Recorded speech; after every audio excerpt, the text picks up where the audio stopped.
I was completely blown away by what was there. It's Henri Cartier-Bresson, and it's Eugene Smith, and it's Dorothea Lange, and it's Bork White, and it's Avedon, and it's Ansel Adams, and Gary Winogrand, and Jay Maisel, and all the Life photographers, Magnum photographers. Dick Carava was there, Gordon Parks was there, Hugh Bell was there. This is the entire history of photography. ASMP history is photography's history. I'm Grayson Danzig. I'm a licensed archivist, the son and archivist of Jerry Danzig, ASMP photographer 606, right after Henri Cartier-Bresson, who was member number 605.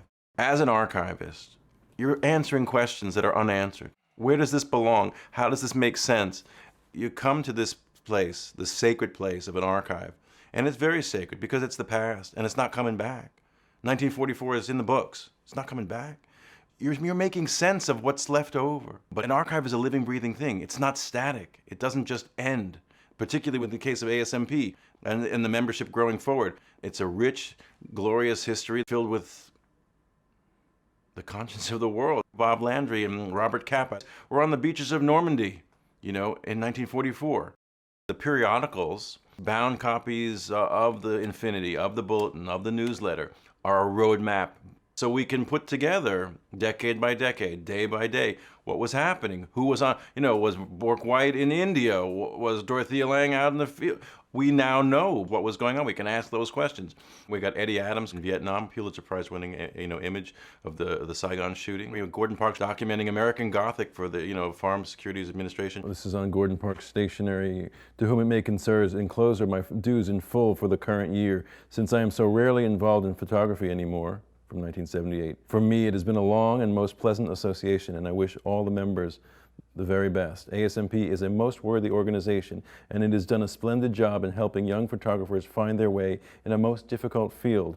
Sincerely, Gordon Parks. The Danny Lyons letter about needing a photographer down south to capture, the fight for freedom.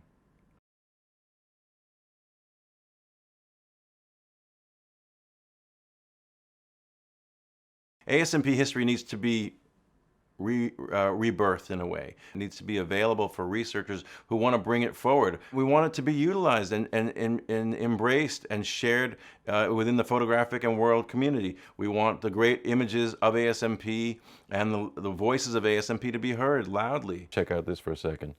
This is Halsman writing to his executive secretary. Make sure to send a membership application to Richard Avedon. Fill out my name under proposed by. We've spoken, so that's the golden seal when Philippe Halsman says to put his name.